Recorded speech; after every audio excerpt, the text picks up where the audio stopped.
Students, आवाज आ रही है आपको मेरी? Yes ma'am. एज ऑलवेज इस क्लास में स्टूडेंट्स जो है वो कम है। वेट कर रही हूँ थोड़े से और स्टूडेंट्स ज्वाइन कर लें तो हम स्टार्ट करें। Okay ma'am.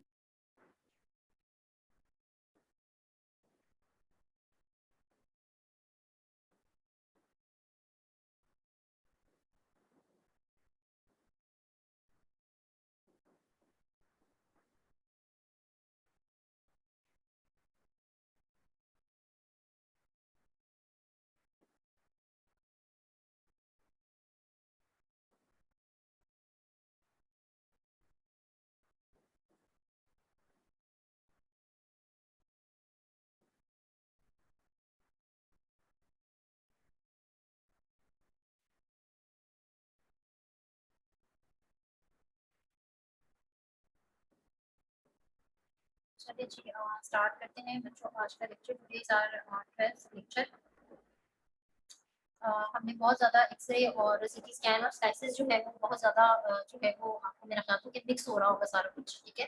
तो स्टार्ट तो हमने आज एमआरआई करना था, बट जो है वो मैंने सोचा कि हम पहले आयनाइजिंग रेडिएशंस वाली जितनी भी मोडालिटीज हैं वो कंप्लीट कर रहे हैं, ठीक है। तो आज हम मेमोग्राफी पढ़ेंगे। इसका एक ही लेक्चर है, बहुत ज़्यादा हम इसको इन डिटेल नहीं पढ़ेंगे, बट एटलीस्ट आपको स्टेज पे आइडिया होना चाहिए कि कितनी टाइप्स की मेमोग्राफी होती है, या आपको बेसिक कॉन्सेप्ट जो है वो उसका होना चाहिए, ठीक है। इंशाल्लाह नेक्स्ट लेक्चर में हम फिर एमआरआई से स्टार्ट करेंगे। सो बच्चों, जब हमने जो है वो पढ़ा था इंट्रोडक्शन टू द रेडियोलॉजी, तो उसमें भी जो है वो हमने डिस्कस किया था कि जो मेमोग्राफी है उसमें हम एक्सरेज यूज कर रहे होते हैं, और स्पेसिफिकली हम इसको ब्रेस्ट टिश्यू की एग्जामिनेशन के लिए जो है वो यूज कर रहे होते हैं। सो there are several breast imaging modalities available such as ultrasound, CT and MRI। ठीक है, आपको याद होगा कि मैंने आपको बताया था कि हम जो है वो अल्ट्रासाउंड भी करते हैं, ठीक है, ब्रेस्ट इमेजिंग के लिए, MRI भी करते हैं और CT स्कैन भी यूज करते हैं, ठीक है। स्पेसिफिकली अगर हमारे पास पेशेंट है जो कि 30 इयर्स का है, 35 इयर्स तक की है, ठीक है, या उससे छोटी एज की है, तो यूजली हम अल्ट्रासाउंड को जो है वो प्रेफर कर रहे होते हैं, ठीक है, बिकॉज एक्सरेज यूज हो रही है और एक्सरेज आयनाइजिंग रेडिएशन है, और वो आपको पता है कि बॉडी के लिए हार्मफुल होती है, ठीक है। तो अगर छोटी एज का है, 30-35 तक का है, तो हम अल्ट्रासाउंड को प्रेफर करते हैं। बट अगेन जरूरी नहीं है कि ये कोई लेबल लगे। अगर हम उसको नहीं डिटेक्ट कर पा रहे, ठीक है, with the help of the ultrasound, तो फिर हम क्या करते हैं कि हम जो है वो मेमोग्राफी करवा सकते हैं पेशेंट, ठीक है, या सीटी या एमआरआई की तरफ जा सकते हैं। Mammography remains the cornerstone of breast imaging, ठीक है, जो एक अगर हम कहेंगे कि गोल्ड स्टैंडर्ड है ब्रेस्ट इमेजिंग के लिए। जैसे हमने देखा था कि हेड ट्रॉमा के लिए मैंने आपको बताया था कि हम सीटी ब्रेन कराते हैं, ठीक है। इसी तरह से ही स्पेसिफिकली अगर हम देखेंगे ब्रेस्ट की इमेजिंग के लिए जो हमारे पास एक बेसिक मोडेलिटी है रेडियोलॉजिकल, दैट इज मेमोग्राफी।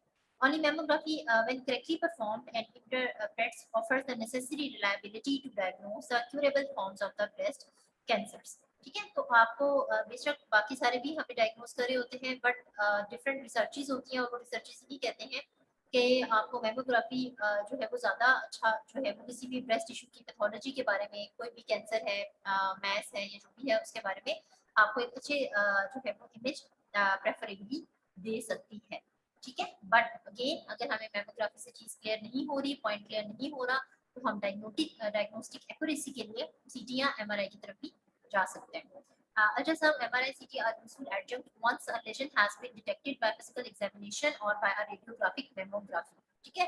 अच्छा बच्चों, अब जब हमने पढ़ा था सीटी, ठीक है, मैंने आपको बताया था कि हमने सीटी स्कैन जब भी करना होता है किसी भी रीजन का, तो हम उससे पहले क्या करते हैं, एक प्लेन रेडियोग्राफ लेते हैं, ठीक है। इसी तरह से फिर जब हमने एब्डोमेन का सीटी पढ़ा था, तो मैंने आपको बताया था कि उससे पहले हम अल्ट्रासाउंड एब्डोमेन जरूर करवाते हैं, ठीक है। इसी तरह से ही बच्चों, आप अगर हमें कोई चीज नहीं भी डिटेक्ट हो रही, कोई पॉइंट नहीं डिटेक्ट हो रहा, तो सबसे पहले तो आपको पता है पेशेंट की क्लिनिकल प्रेजेंटेशन पे हम जाते हैं, ठीक है। फिर हम बीइंग अ डॉक्टर उसकी फिजिकल एग्जामिनेशन करते हैं, ठीक है। फिर क्या करते हैं हम उसको मजीद एक्यूरेसी के लिए हम किसकी तरफ जाते हैं, किसी भी रेडियोलॉजिकल मोडेलिटी की तरफ जाते हैं, ठीक है। तो आप इसमें भी क्या करोगे कि डायरेक्ट हम सीटी या एमआरआई नहीं करते, बल्कि हम सबसे पहले क्या करेंगे, मेमोग्राफी करवाएंगे, ठीक है। मेमोग्राफी से हमें डिटेक्ट होगा कि यहाँ पे कोई चेस्ट के ब्रेस्ट के अंदर कोई मैस पड़ा हुआ है, कोई कैंसर टिश्यू है, या जो भी एब्नॉर्मैलिटी है, ठीक है। फिर उसको फर्दर रूल आउट करने के लिए हम एमआरआई या सीटी से जो है हेल्प ले सकते हैं, ठीक है।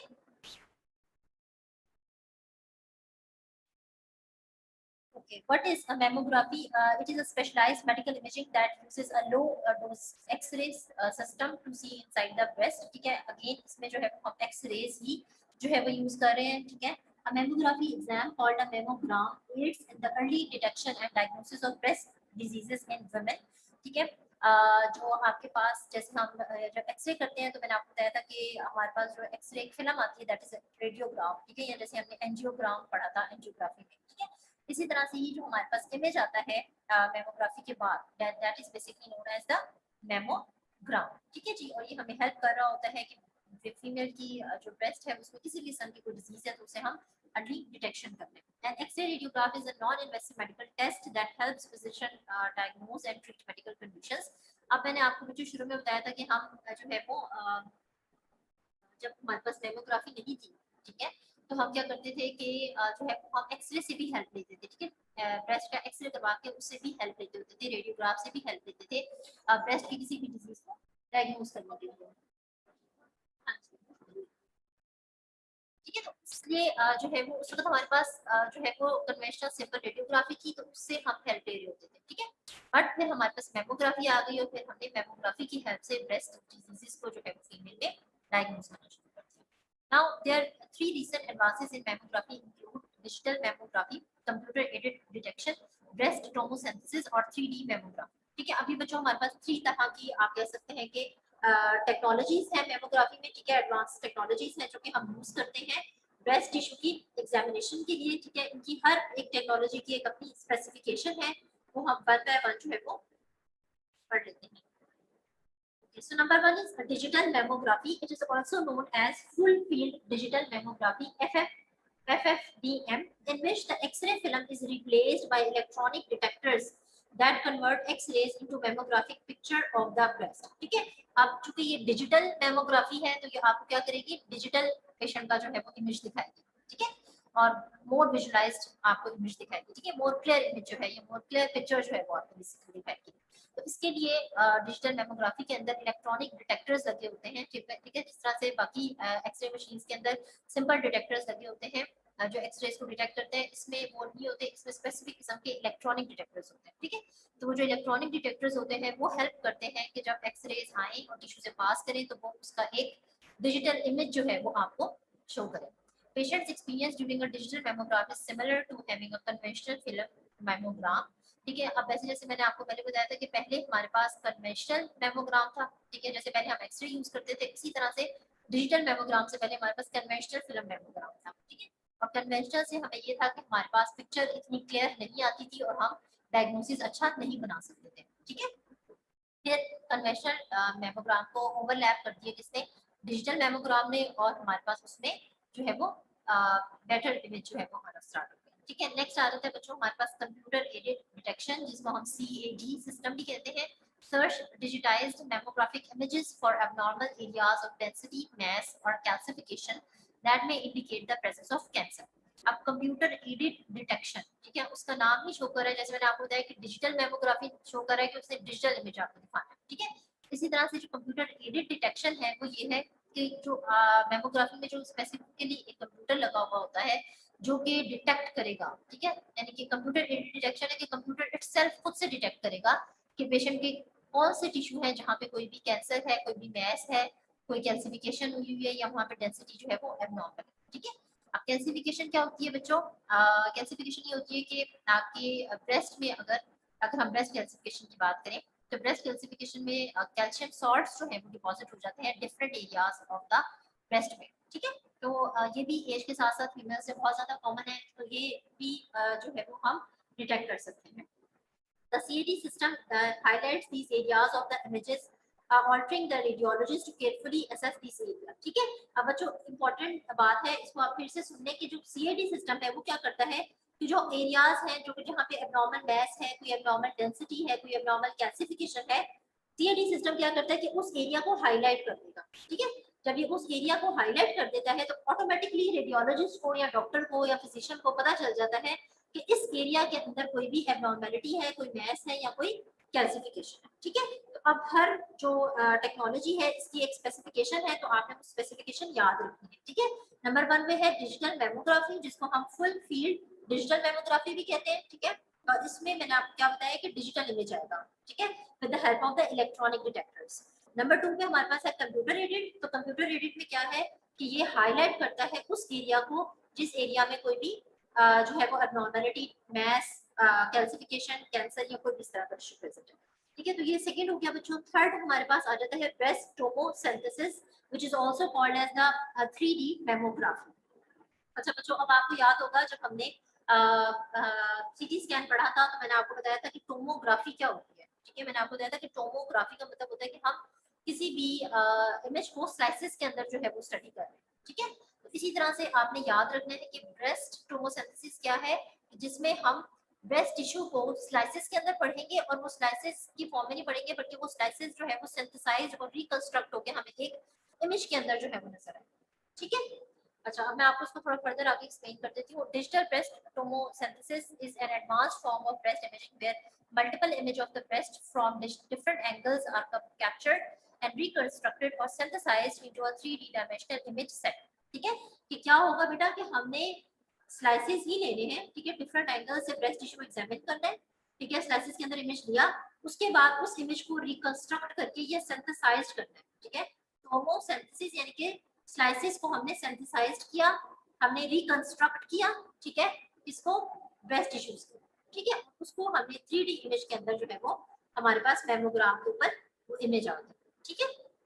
The 3D breast imaging is similar to the CT imaging in which a series of thin slices are assembled together to create a 3D reconstruction of the body, ठीक है। जिस तरह से हमने CT में स्लाइसेस लेते हैं इसी तरह से ही इसमें भी हमारा जो ब्रेस्ट है वो स्लाइसेस के अंदर जाती है और फिर आपको एक प्रॉपर रिकंस्ट्रक्टेड सिंथेसाइज्ड इमेज जो है वो डिजिटल फॉर्म में नजर आ जाता है। Although the radiation dose for some breast tomosynthesis system is slightly higher than the dosage used in standard mammography, ठीक है। इसमें थोड़ा सा हमारे पास जो है वो डोज थोड़ी सी हमारे पास क्या होती है, हाई होती है, ठीक है बच्चों। So up till now we have discuss के मेमोग्राफी क्या होती है, एक्सरेज इसके अंदर यूज हो रही है, ठीक है, ब्रेस्ट टिश्यू के एग्जामिनेशन के लिए हम यूज कर रहे हैं। और फिर मैंने आपको बताया कि स्पेसिफिकली इसके अंदर जो 3 हमारे पास एडवांस टेक्नोलॉजीज हैं जो कि हम यूज कर रहे हैं ब्रेस्ट टिश्यू एग्जामिनेशन के लिए। नंबर 1 डिजिटल, ठीक है, जो कि डिजिटल फॉर्म में आपको इमेज देगी इलेक्ट्रॉनिक डिटेक्टर्स की हेल्प से। नंबर 2 है कंप्यूटर एडेड डिटेक्शन, ठीक है। और वो कंप्यूटर एडेड डिटेक्शन का यही मतलब है कि कंप्यूटर की हेल्प से हम डिटेक्ट करते हैं उन एरियाज को जो कि जहाँ पे पैथोलॉजी होती है, कोई अबनॉर्मैलिटी होती है, और ये कंप्यूटर उस एरिया को क्या करता है, हाईलाइट कर देता है, ठीक है। नंबर 3 पे हमारे पास आ जाता है ब्रेस्ट टोमोसिंथेसिस।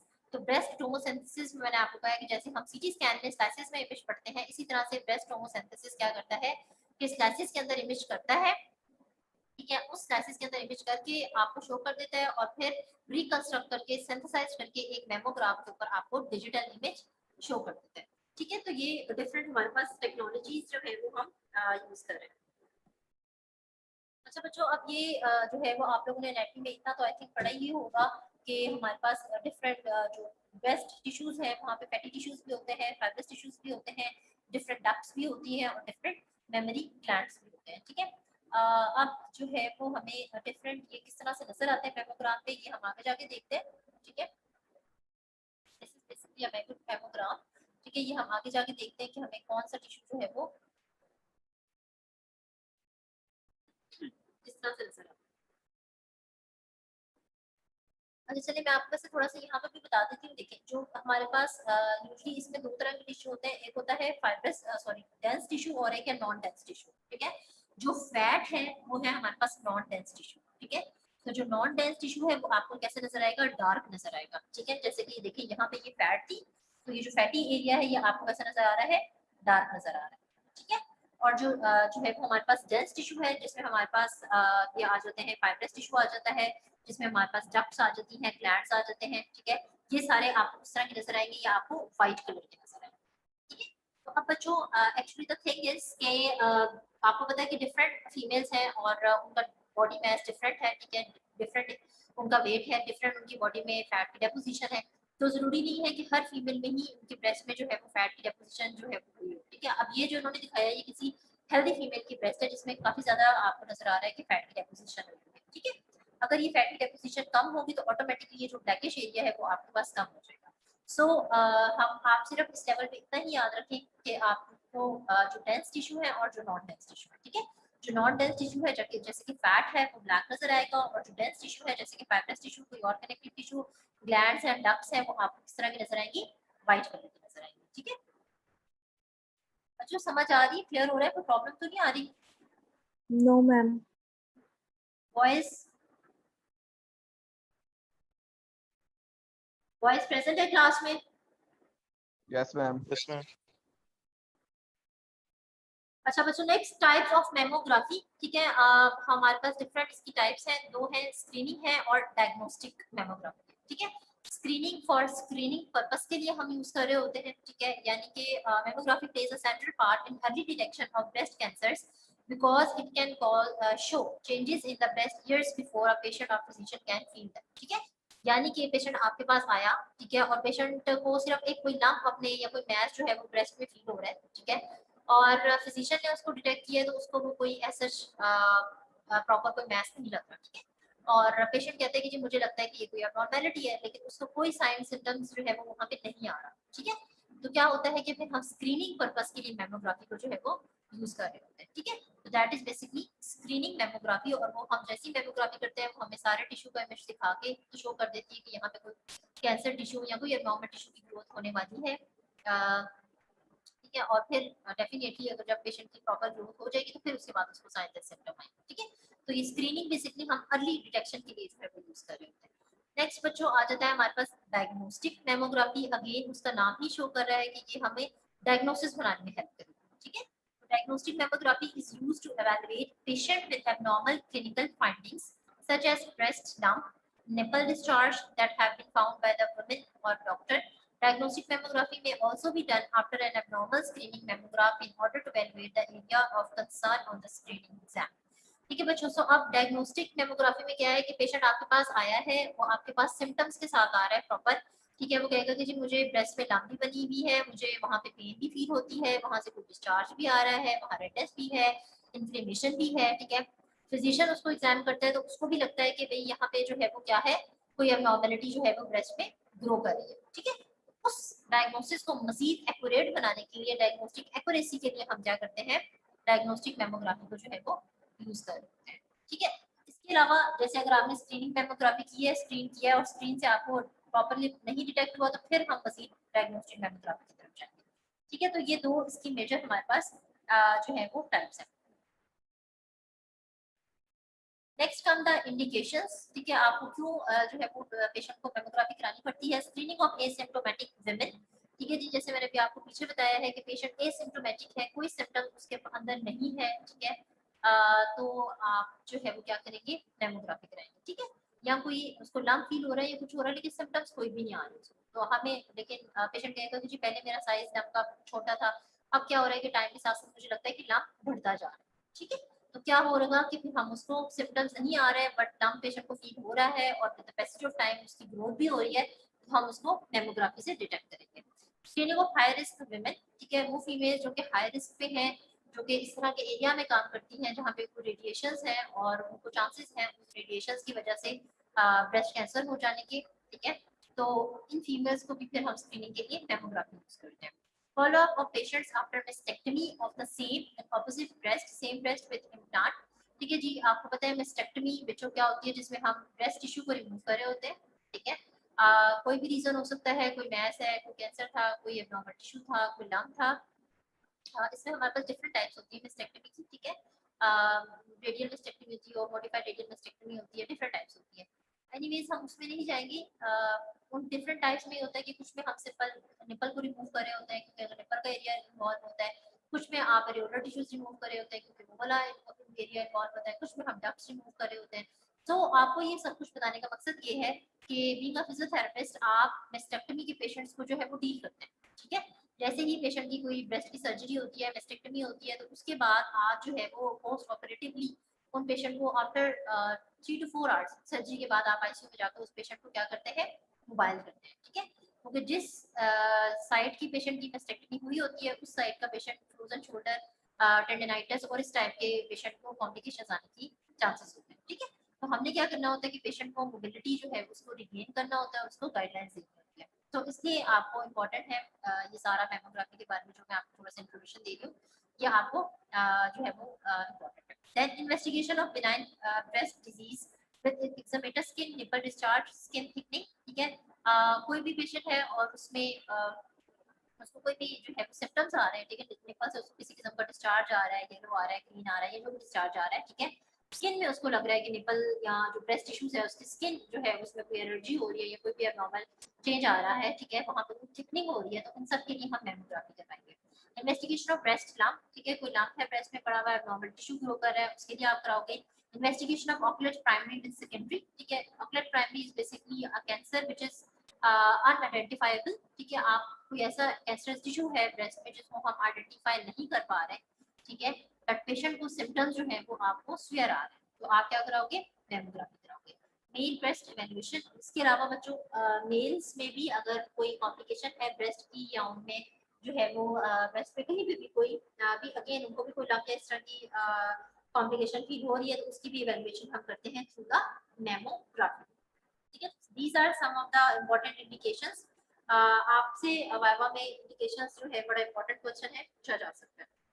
नेक्स्ट बच्चों, ये हमारे पास मैमोग्राफी की मशीन है, ठीक है, इसमें एक्सरे ट्यूब होती है जो कि एक्सरे जनरेट करती है, एक्सरेज जनरेट करती है, ठीक है, उसके अलावा एक कंप्रेशन पैडल होता है जो कि ब्रेस्ट टिश्यू को कंप्रेस करता है, ठीक है, और फोटोमीटर डिटेक्टर नीचे एक लगा होता है और यहाँ पे ग्रिड, ठीक है, सारे पॉइंट्स आपको बेशक याद करने की जरूरत नहीं है। X-ray tube, compression paddle, grid and photometer detector, ठीक है, ये आपने जो है वो याद रखना है, ये सारे इसके जो है वो मेजर कंपोनेंट्स हैं। अब बच्चों जो है वो how is the procedure perform, ठीक है, जब भी पेशेंट की अगर मैमोग्राफी होती है तो ये प्रोसीजर कैसे परफॉर्म होता है। During mammography position the breast in the mammography unit and compressed with a clear plastic paddle, the technologist will gradually compress your breast।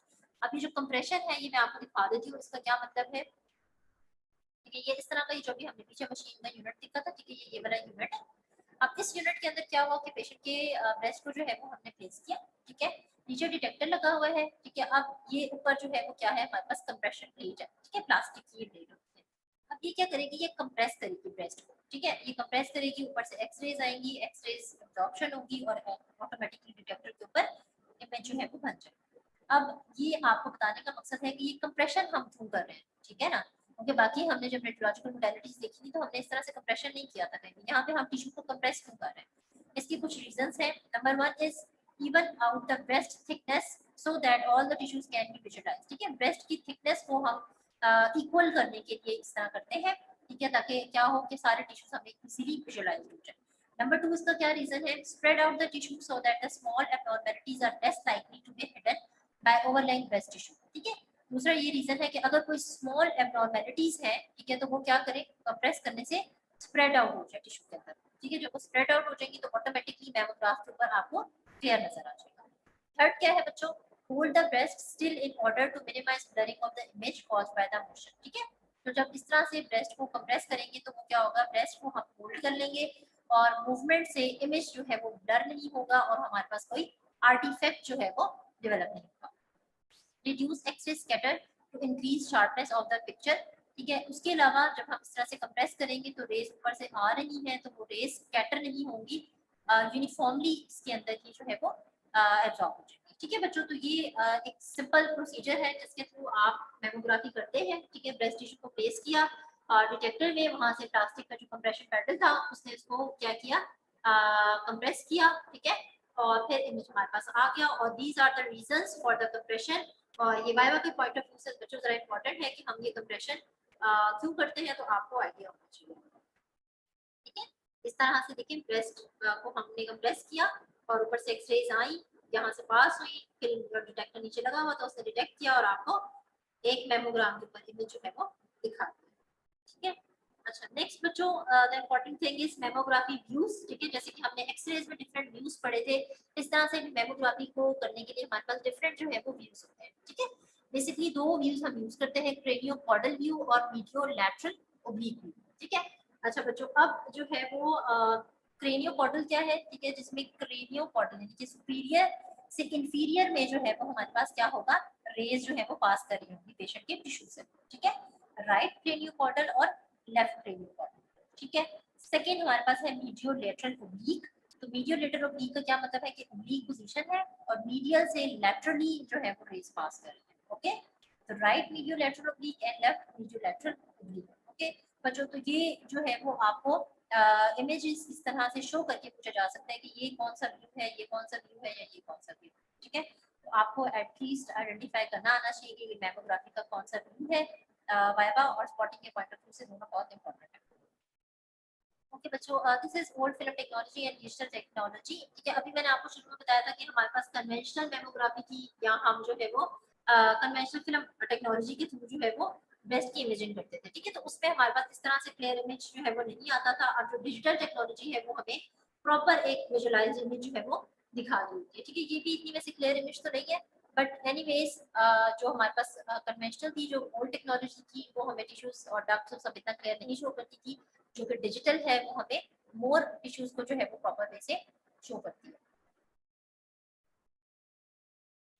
Okay, normal breast mammogram. ठीक है, अभी मैंने आपको पीछे बताया था कि आपने डेंस और नॉन डेंस टिश्यूज वाला जो पॉइंट है वो याद रखना है। ठीक है, हमने पढ़ा था फैट हमारे पास क्या थी, नॉन डेंस थी। ठीक है, तो ये हमें ब्लैक कलर की नजर आएगी।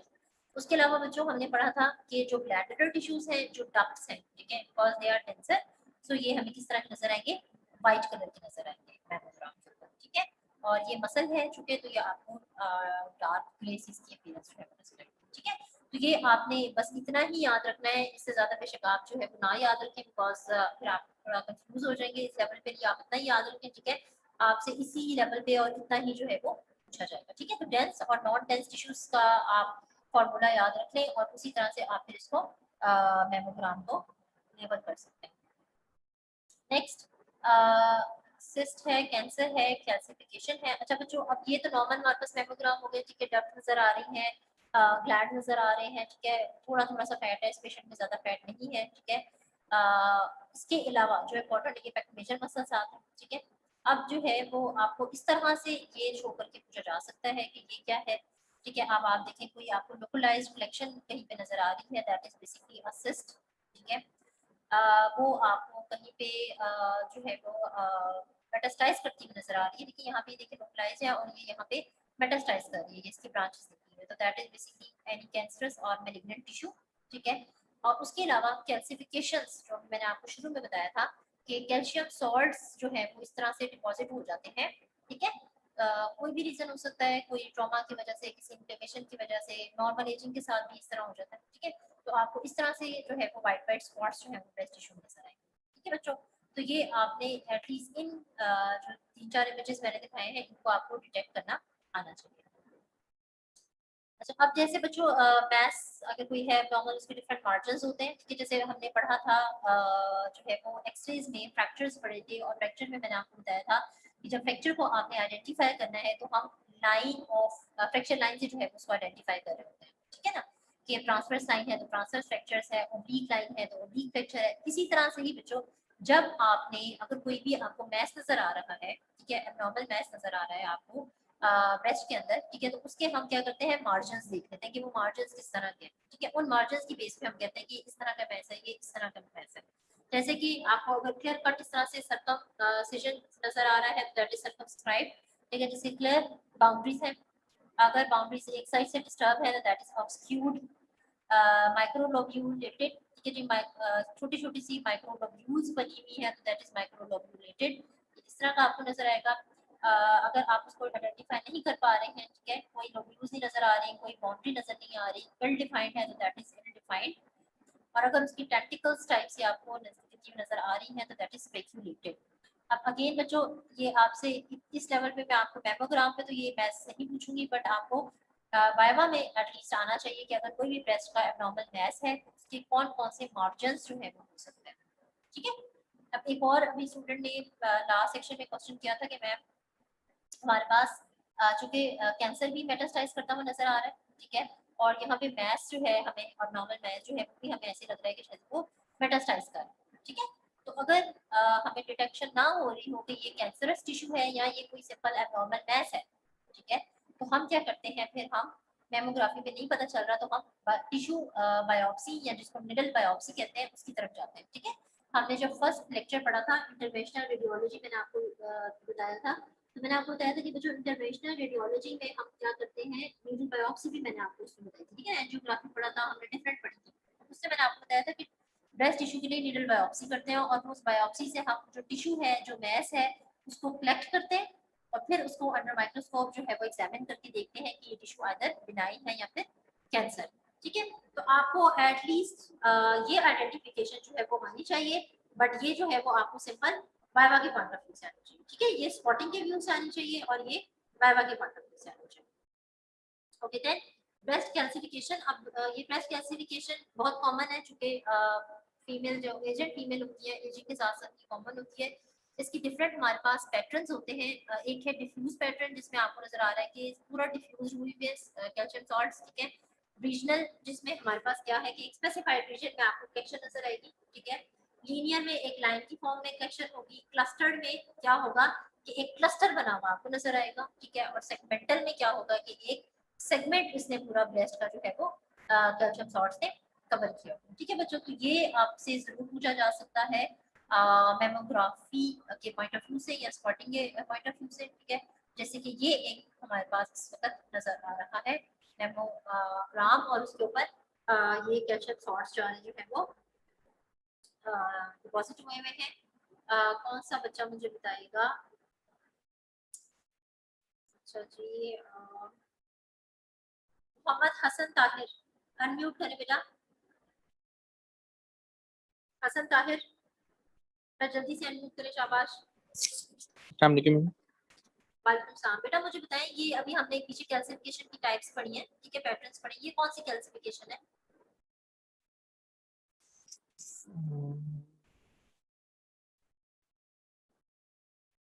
Any idea? गेस करें।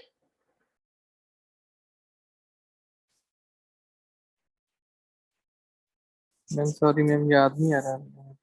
मैम वैसे कभी पढ़ी है लेकिन याद नहीं आ रहा। ठीक है जी, महबूब यूसुफ, अनम्यूट करें बच्चे। महबूब यूसुफ, महबूब यूसुफ बेटा, आपको आवाज आ रही है? बेटा रिस्पॉन्स किया करें जब आपका नाम लिया जाता है तो। महबूब यूसुफ, गर्ल्स में से वॉलंटरीली हैंड रेज करें जल्दी से, शाबाश।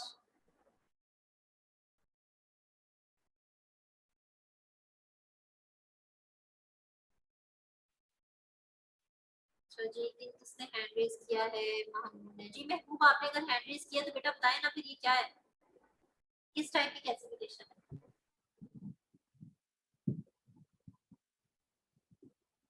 बेटा आपका माइक खराब है, ये क्या मसला है? महबूब आपकी आवाज नहीं आ रही हमें। चले महनूर आप बताएं। Ma'am regional. इसको चले यहाँ से हम एक दफा देख लेते हैं। रीजनल ने बेटा मैं आपको बताया कि एक कोई रीजन आपको नजर आएगा। ठीक है, ये देखें, ये कभी इधर है, कभी इधर है, कभी इधर मैम है, ये कभी इधर है, डिफ्यूज कभी इधर है। होगा। हाँ मैम मैम ये ठीक है ना? डिफ्यूज्ड ये डिफ्यूज्ड कौन सी होगा। है? डिफ्यूज है। ठीक है, जी मैम, आगे ठीक है समझ। बच्चों, तो अभी इतना आप लोगों ने जो है वो एटलीस्ट आपसे पूछा जा सकता है। ठीक है, तो आपने ये थोड़ा सा पढ़ लेना है। अच्छा जी, नेक्स्ट बच्चों, जी ma'am. Quadrants of the breast. Different quadrants breast के जो है डिफरेंट रिसर्चेस हैं, जिसके बेस पे हमने डिफरेंट क्वाड्रेंट्स को जो है स्पेसिफाइड कर दिया है कि इस क्वाड्रेंट में इतने परसेंट चांसेस है ब्रेस्ट कैंसर के, इसमें इतने और इसमें इतने हैं। तो ये भी आपसे वाइवा के पॉइंट ऑफ व्यू से पूछा जा सकता है कि राइट अपर क्वाड्रेंट जो है उसमें कितने परसेंट चांसेस है, या जो है वो राइट लेफ्ट अपर क्वाड्रेंट में कितने चांसेस हैं। ठीक है, राइट लोअर क्वाड्रेंट में कितने परसेंट चांसेस हैं, लेफ्ट लोअर क्वाड्रेंट में कितने परसेंट चांसेस हैं, या जो एरियोलर एरिया होता है इसमें कितने परसेंट चांसेस हैं कैंसर टिश्यू के डेवलप होने के। ठीक है, so this is important regarding your quiz, regarding your viva, या रिगार्डिंग योर स्पॉटिंग तो नहीं, लेकिन आपसे वाइवा में या क्विज अगर हुआ तो उससे पूछा जा सकता है। तो बच्चों उसके अलावा पेक्टोरल मसल फोल्ड आर्टिफैक्ट, एक दो मैंने आर्टिफैक्ट्स ऐड किए हुए हैं। ठीक है, इसमें अगर प्रॉपर्ली ब्रेस्ट टिश्यू को हमने नहीं प्लेस किया हुआ और पैटर्न को कंप्रेस नहीं किया होता, तो क्या होता है कि आपको इस तरह से आर्टिफैक्ट नजर आ जाता है, जिसकी वजह से इमेज प्रॉपर क्लियर नहीं होती। ठीक है, जो कि हमारे पास इस वक्त क्या है, पेक्टोरल मसल का है। ठीक है, और नेक्स्ट इमेज में हमारे पास जो है वो इसका आर्टिफैक्ट है एक्सिलरी स्किन फोल्ड का आर्टिफैक्ट है। ठीक है, एक्सिलरी फोल्ड हमारे पास नजर आ गया, जिसकी वजह से हमें मेमोग्राम में ब्रेस्ट टिश्यू जो है वो प्रॉपर्ली क्लियर नजर नहीं आ रहा। ओके बच्चों, so this is all about today's lecture.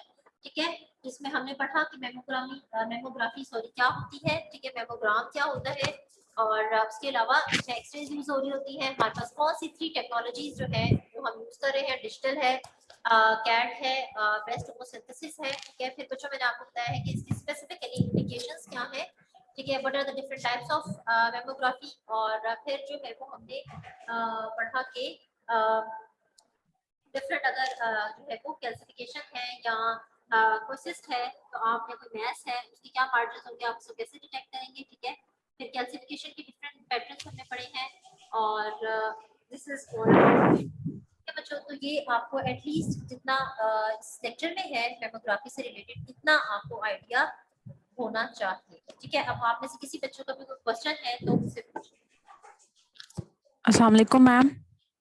जी वालेकुम सलाम। मैम मैंने कहना था कि मुझे ना LMS पे इनरोल कर दें। मैंने आपको मेल भी की थी। मेरा सेक्शन जो है वो चेंज हो गया है। पहले मैं B में थी, अब मेरा D हो गया। आपका नाम है हाफिजा अनीसा। बेटा आई डोंट नो, मेरे एलएमएस पे एनरोलमेंट नहीं हो रही। मैम मैंने मेल की थी सर अफनान को, उन्होंने कहा था कि आप अपने रिसोर्स पर्सन को कहें कि वो आपको इनरोल करें। अच्छा चले, आपको मेरे मेल्स तो मिल रही है ना, ड्राइव लिंक तो आपके साथ शेयर हो रहा है। नो मैम, ये मैंने ग्रुप वालों को कहा था तो उन्होंने शेयर किया है, मुझे मेल कोई नहीं मिल रही। ये आप अच्छा मेल में तो है, तो मैंने आपको ऐड किया हुआ है साइड। मगर मैम मुझे कोई मेल नहीं मिली आपकी ना। मुझे असाइनमेंट का भी ग्रुप से ही पता चला है कि उसकी लास्ट डेट जो है सबमिशन वो 13 है, कल पता चला है। मुझे आपका सेक्शन चेंज क्यों हुआ था? सर ने कहा था कि लो स्ट्रेंथ की वजह से जो मतलब इस वजह से सेक्शन चेंज हुआ है। जिन सेक्शन में बच्चे कम है उनको फिर उधर भेज रहे हैं कुछ बच्चों को। अच्छा बच्चे मुझे बताएं, फॉल 2018 241305 यही आपका रोल जी नंबर वो है? जी मैम जी।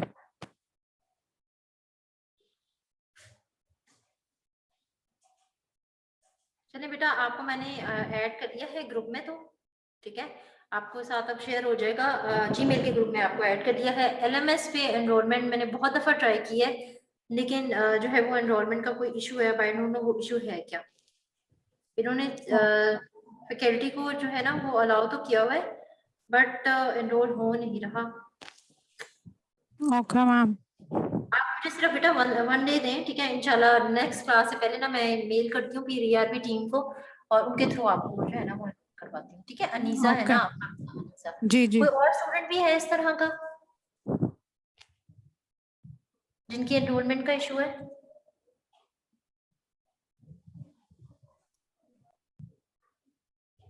Anyone else? मैम मेरा भी सेम इशू है। आपका क्या नाम है? नबीहा तारिक। नबीहा तारिक। आपको आती है बच्चा मेल या आपको भी नहीं आ रही? नो मैम, मुझे भी मेल नहीं आती। अच्छा, आपने मुझे बताया, आपने मुझे मेल की हुई है, वैसे तो मैं मेल का रिस्पॉन्स कर देती हूँ। यस मैम, मैंने आपको पिछली क्लास में बताया था।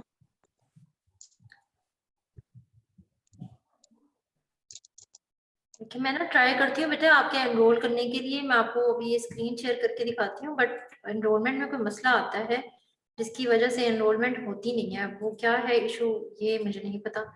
देखें मैं आपका एनरोल करती हूँ।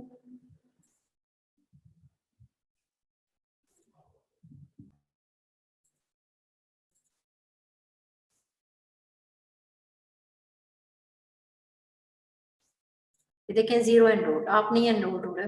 तो चलिए मैं ना कोशिश करती हूँ कि जो है वो मेल करूँ। अच्छा जो मुझे जल्दी से बता दें, सेकंड स्टूडेंट कौन है? Nabiha? Yes ma'am. Nabiha full name बताएं बेटा। नबीहा शहजाद तारिक। तारिक। अच्छा आप लोगों ने वो दिया है अपना ओरल टेस्ट, जो हमारा ओरल टेस्ट हो चुका है? नो मैम, तब मैं इस क्लास में ऐड नहीं थी, मैं दूसरी सेक्शन में थी। मैंने नबीहा उधर आप मुझे टेस्ट जरा दिया। अपना आईडी बताएं। नबीहा अपना आईडी बताएं जल्दी से बेटा। F 2018 F 2018 24 1505 15 05। 605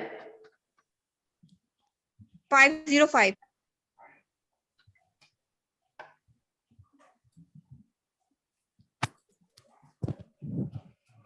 चलिए मैं आपको जीमेल पे तो ऐड कर लेती हूँ, बल्कि मैंने ये आपको ऐड कर लिया, ठीक है।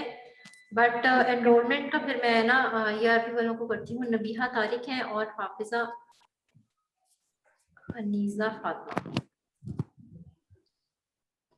मैम जी जी मैम जो जब वो इंट्रोडक्शन वाले लेक्चर हमने पढ़े थे तब मैम सीटी और एमआरआई वगैरह में इतना खास डिफरेंस पता नहीं चला था। तो मैम बाद में आपने डिटेल्स लेक्चर भी बताए थे, तो मैम हमने ना खुद से थोड़ा बहुत देखा डिफरेंस, लेकिन आप भी एक दफा हमें बता देना कि हमको देखने का डिफरेंस किस तरह से होता है, पता चलता है। सॉरी दोबारा से बताएं। मैम ये जो सीटी एमआरआई वगैरह होता है अगर वो साथ में आए तो हमें उनको डिफरेंस कैसे पता चल सकता है वो देखने के लिए। CT और MRI? Yes ma'am. बेटा MRI कभी हमने पढ़ा ही नहीं है। मैम आपने इंट्रोडक्शन में जब दिया था ना तब मैम उसमें डिटेल्स नहीं बताई थी, लेकिन मैम आपने क्विज ओरल क्विज में मेरे से पूछा था तो मैं कंफ्यूज हो गई थी, तो मैम वो बेटा वाला देखिए, क्वेश्चन का इश्यू था मुझे। अच्छा लेकिन बच्चों देखिए उसमें आप इतना तो बता सकते थे ना कि CT और MRI के इमेज में चले, अगर आपको नहीं पता तो आप ये बता सकते हैं कि उसमें एक्सरेज यूज हो रही है और उसमें जो है वो दूसरी रेज यूज हो रही है। मैम ठीक है वो ना? स्पोर्टिंग में लाई थी, आप स्पोर्टिंग की पिक्चर दिखाई थी जस्ट आपने। चलिए अब आई डोंट नो वो क्या क्वेश्चन था बेटा, लेकिन डेफिनेटली बच्चों अभी हम नेक्स्ट इंशाल्लाह MRI ही पढ़ेंगे, तो MRI जब आप पढ़ लोगे तो आपको फिर ऑटोमेटिकली दोनों में डिफरेंस जो है वो पता चल जाएगा। ठीक है? Okay ma'am. मैम वो इश्यू वैसे ही मैंने आपसे डिस्कस किया कि मतलब क्विज में आपने तब स्पोर्टिंग में पूछा था। अच्छा ठीक है। अच्छा बच्चों आप ये दोनों जो स्टूडेंट्स हैं फिर आप दोनों बेटा, मुझे क्योंकि हमारा ओरल टेस्ट हो चुका है बच्चों, मुझे हो जाती कि आप लोग अगर क्लास में एनरोल हुए हैं तो आप तो एटलीस्ट मुझे ये तो बताएं ना कि आप जो है वो आपने टेस्ट नहीं दिया हुआ या कुछ नहीं दिया हुआ। ओरल क्लास टेस्ट था हमारा 5% का, ठीक है। Nabiha and Hafiza Anisa Fatima, first 5 lectures LMS के ऊपर जो अपलोडेड है उसका ओरल टेस्ट होगा आपका नेक्स्ट क्लास, यानी कि जो सैटरडे को क्लास होगी, ठीक है। जी मैं आपको लिंक शेयर कर दूंगी क्लास की, राइट आफ्टर 5 मिनट्स में मैं आपको क्विज ले लूंगी, ठीक है। ओरल टेस्ट ओके जो मैम। 5 मिनट के साथ है। Okay ma'am. अच्छा बच्चों इसके अलावा मैंने एक बात कहनी थी जो कि मैंने आपको मेल भी सेंड की हुई थी कि अगर आप सब बच्चों ऑन कैंपस क्लासेस में कोई भी लेना चाह रहा है तो you have to be fully vaccinated, ठीक है। यानी कि आपको फुल आप अपनी फर्स्ट वैक्सीनेशन डोज लगाएं, सेकंड वैक्सीनेशन डोज लगवाएं, ठीक है। और सेकंड वैक्सीनेशन डोज के 1 वीक के बाद फिर आप एलिजिबल हैं कि आप ऑन कैंपस आके क्लास ले लें, बट अगेन आपके पास जो है वो प्रॉपर वैक्सीनेशन सर्टिफिकेट आपके हैंड में होना चाहिए। ठीक हो गया? क्लियर हुआ? Yes ma'am.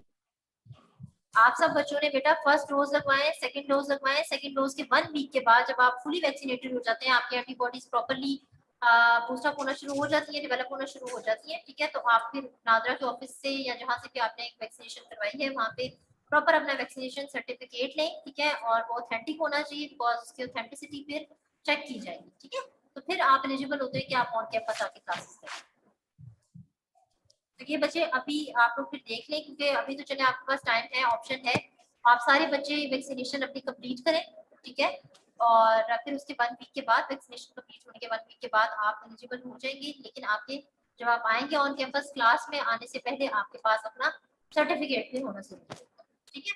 बहुत सारे स्टूडेंट्स हैं जिन्होंने अब तक जो है वो वैक्सीनेशन नहीं लगवाई, ठीक है ना। तो आप लोगों ने बच्चे अगर वैक्सीनेशन नहीं लगवाई तो देखिए अभी तो हम ऑनलाइन चल रहा है, लेकिन जब टोटली ऑन कैंपस हो जाएगा तो फिर आपके लिए प्रॉब्लम होगी, ठीक है। आपको अलाउ नहीं करेंगे क्लास में बैठा तो आप ऐसे क्लास करें। सो जिन बच्चों ने नहीं वैक्सीनेशन लगवाई वो अपनी वैक्सीनेशन जो है वो एज सून एज पॉसिबल लगवा लें। मैम वो ना लगवाने गए तो आगे से उन्होंने कहा है कि मतलब आपको बुखार है आप नहीं लगवा सकते, तो उसका क्या रीजन है मैम? मतलब वो बुखार क्या? है आपको? जी मैम वो ना 98 99 टेम्परेचर बता रही थी उनकी जो हीट गन थी मैम, फिर उन्होंने नहीं लगाई। आपको फीवर क्यों है? फीवर क्यों है बेटा? मैम वो गर्मी है ना इसलिए हो जाता है, वैसे ठीक है मैम। गर्मी की वजह से फीवर हो गया? जी मैम। बेटा आप अपने आप को हाइड्रेटेड रखें।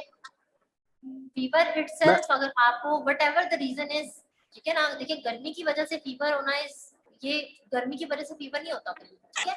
गर्मी की वजह जी से आपका बॉडी का टेम्परेचर राइज कर जाता है, ठीक है। जी फीवर मैम वही हाँ बच्चे देखिए, फीवर इटसेल्फ इज इंडिकेशन कि आपकी बॉडी में कोई प्रॉब्लम चल रहा है, ठीक है, कोई पैथोलॉजी है, कोई इन्फ्लेमेशन है या कोई भी इस तरह का मसला है जिसकी वजह से फीवर हो रहा है, तो उस चीज मैम को रूल आउट करने की कोशिश करें। मैम फिर उन्होंने नहीं लगाई, उन्होंने कहा कि आप 4 या 5 डेज के बाद आए फर्स्ट डोज लगवाने के। मैम अब क्या करें चलिए मैम, ये बेटा, तो लेट आप होता जाएगा। अगर आपको लगता है, देखिए मेरी बात सुनिए, अगर आपको बेटा लगता है ना कि लेट सपोज आप कहते हैं कि जी मेरा गर्मी की वजह से टेम्परेचर थोड़ा रेज कर जाता है और उसकी वजह से नहीं वो लगा रहे, तो आप देखिए आई थिंक 24 आवर्स एक्सपो जो है वो उसमें वैक्सीनेशन जो है वो अवेलेबल है, ठीक है, तो आप मैम जो है वो दरअसल ना टाइम हम पे जाके लगवा लाहौर लें। जी मैम लाहौर से नहीं है ना मैम, हम तो विलेज से हैं, सिटी बेटा जाते हैं चलिए, फिर। जहाँ भी है आप, जहाँ भी है वहाँ पे भी तो कोई वैक्सीनेशन इवनिंग टाइम्स होगी ना, ठीक है। तो मैम वो तो डे में होती है ना, नाइट टाइम तो नहीं होती ना वैक्सीनेशन। फिर आप अपने आप को हाइड्रेटेड रखें और देखें आपको क्यों फीवर हो रहा है, इसको रूल आउट करवाएं, ठीक है। जी बिकॉज मैम मैंने भी ठीक आपको क्लियर कर दिया है बेटा कि फीवर होना it's not because of the गर्मी, समर में कोई फीवर नहीं हो जाता किसी को, ठीक है ना। फीवर है। होना जी तो मैम मतलब है कि आपकी बॉडी में कोई आपका गला खराब होगा, कोई थ्रोट इन्फेक्शन हो रहा होगा, कोई आपको नहीं नहीं डायरिया मैम, होगा, कोई ना कोई कुछ प्रॉब्लम होगी, कुछ कुछ भी उसको नहीं है रूल मैम, आउट। अल्हम्दुलिल्लाह ठीक है मैम।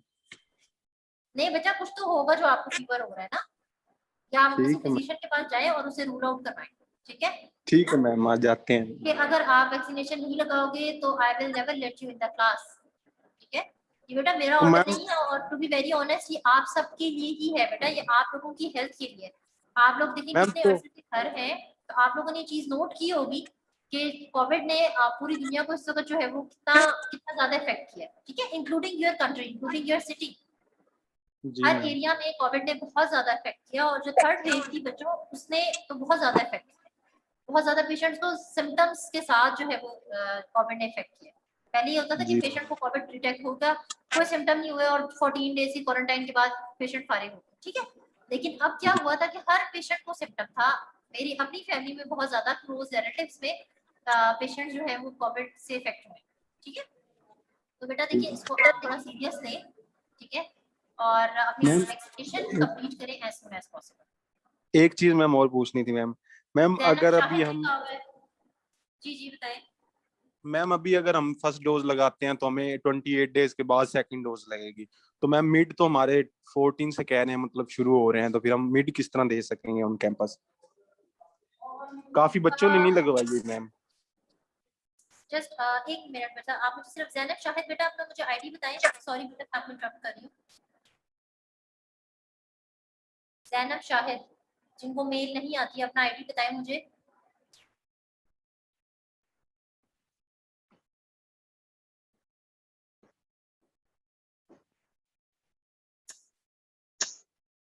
चले आप क्या कह रहे हैं, चले आप क्या कह रहे हैं कि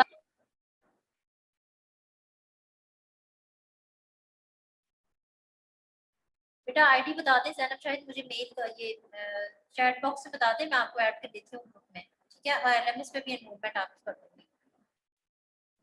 अच्छा आप पूछ रहे थे बेटा, देखिए अभी इसलिए तो मैं आपसे कह रही हूँ कि आप अपनी इस प्रोसेस को कंप्लीट करें एज सून एज पॉसिबल, ठीक है। डेफिनेटली आप कोई ना कोई तो क्राइटेरिया होगा, अभी मिड टर्म्स हमें नहीं पता कि किस तरह होने हैं, आपका ऑन कैंपस है, ऑनलाइन है या क्या क्राइटेरिया है, पर जो भी क्राइटेरिया होगा उसमें इस चीज को अंडर कंसिडरेशन डेफिनेटली रखा जाएगा, ठीक है, कि मैम जो स्टूडेंट्स अभी कंप्लीटली वैक्सीनेटेड नहीं है उनको किस तरह से अकोमोडेट करना है, उसकी आप मैम टेंशन ना लें, ठीक है। आप सिर्फ इस बात की टेंशन लें कि अगर आपने अभी तक अपनी फर्स्ट डोज भी नहीं लगवाई, ठीक है। Okay ma'am, thank you.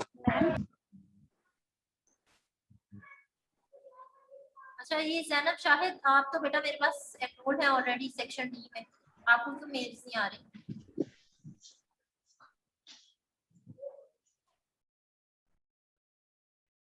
ये देखिए बेटा, आप रेडियोलॉजी सेक्शन डी स्लॉट 7 में एडेड है, आपको कैसे मेल्स नहीं आ रही?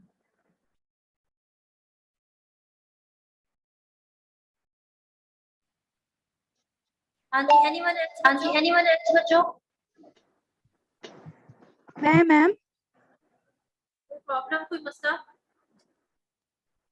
Tuba Nadeem.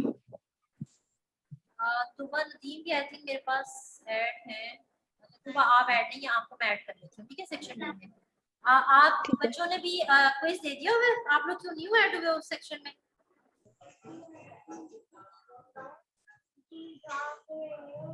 Zainab, Shahid and Tuba Nadeem. Excuse me ma'am. जी मैम क्विज दे दिए। अच्छा ठीक है। हाँ जी जी बताएं। मैम मुझे रिकॉर्डिंग की लिंक की एक्सेस मिल जाएगी एलएमएस पे? जी जी कौन सी रिकॉर्डिंग की? मैम ये जो 9, 8, 9 लेक्चर है और 10, 11 वाला। अच्छा मैंने एलएमएस पे आपकी रिकॉर्डिंग्स के लिंक आपको नहीं मिलते? मैम उसके एक्सेस नहीं आ रही ना, वो कह रहे हैं कि आपको एक्सेस चाहिए होगी मैम की। नहीं, आपको क्यों नहीं आ रही एक्सेस? मैम मैंने एलएमएस पे खोला था तो फिर उन्होंने कहा था आप मैम को मेल करें एक्सेस की, तो आप मुझे अलाउ करेंगी ना, फिर रिकॉर्डिंग खोलेगी। अच्छा ऐसा भी कुछ है, पहले मैं देखती हूँ। ईशा, आप मेरे एलएमएस पे एनरोल तो है ना? Yes ma'am.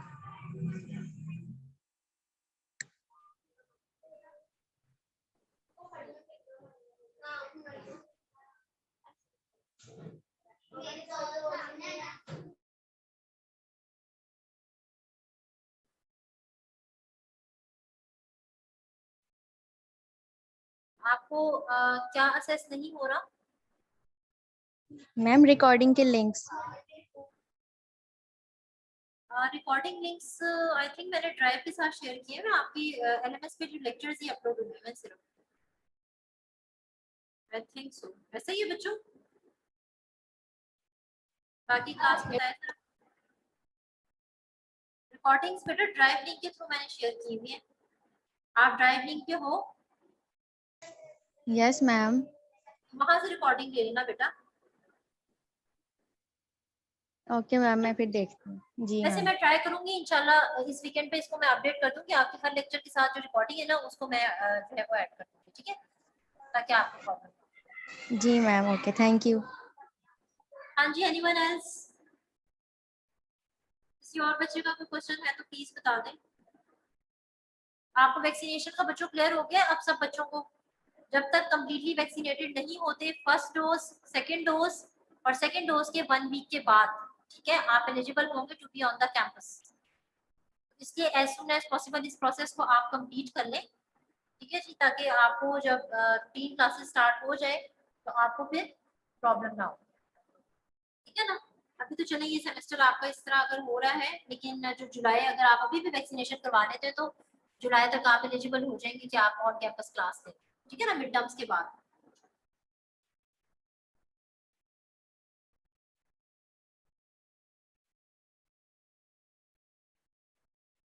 Anyone else? किसी को कोई मसला है तो बता दें, अदरवाइज फिर हम क्लास एंड कर देते हैं।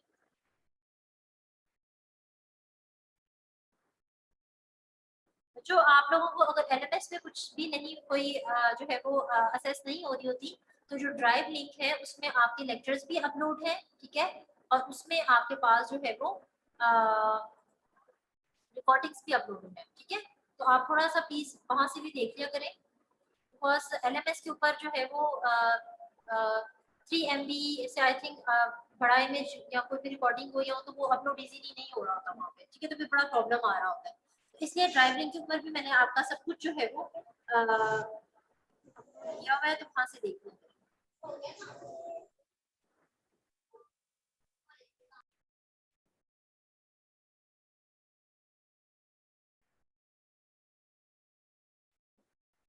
जी महमूर, आप मुझे मेल कर दें।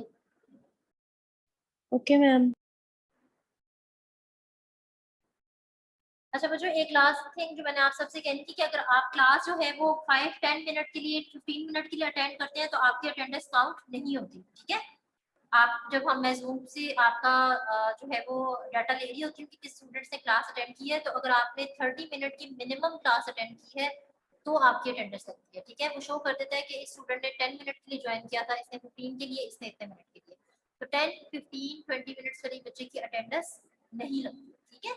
इसलिए आप सब थ्रू आउट द क्लास जो है वो प्रेजेंट रहा करें, ताकि आपकी अटेंडेंस जो है वो मार्क हो जाए, ठीक है बच्चों। अब इसके अलावा लास्ट बात ये है कि आपको मैंने कहा था, मेल भी की थी कि आपने एक सिंगल फाइल के अंदर असाइनमेंट को सबमिट करना है, ठीक है। एक पेज के ऊपर पेस्ट करके एक सिंगल फाइल में करना है, क्योंकि कुछ स्टूडेंट्स मुझे डिफरेंट इमेजेस अलग अलग से जो है ना वो सबमिट कर रहे थे, तो ऐसे आपने सबमिट नहीं करना, इस तरह से ग्रेडिंग में मसला होगा, ठीक है। तो आपने एक सिंगल फाइल बना ले, पीडीएफ फाइल हो या जो भी फाइल हो, उस एक सिंगल फाइल को आपने जो है मुझे सेंड करना है, अलग अलग से इमेजेस सेंड नहीं करने, ठीक है। आई थिंक आप में से किसी का और कोई क्वेश्चन नहीं है तो हम फिर क्लास एंड करते हैं। एंड लास्टली बच्चों, आप वैक्सीनेशन जो है वो सब बच्चे लगवा लें। कुछ स्टूडेंट्स डर रहे हैं कि जी वैक्सीनेशन से ये हो जाएगा वो हो जाएगा, ऐसा कुछ भी नहीं है, ठीक है। वी ऑल आर वैक्सीनेटेड, सो आप भी लगवा लें ताकि आपको भी जो है वो इन फ्यूचर किसी भी किस्म का कोई प्रॉब्लम फेस ना करना पड़े, ठीक है जी बच्चों। तो फिर हम क्लास एंड करते हैं, इंशाल्लाह नेक्स्ट लेक्चर में हम एमआरआई जो है वो डिस्कस करेंगे। टेक केयर एंड अल्लाह हाफिज़।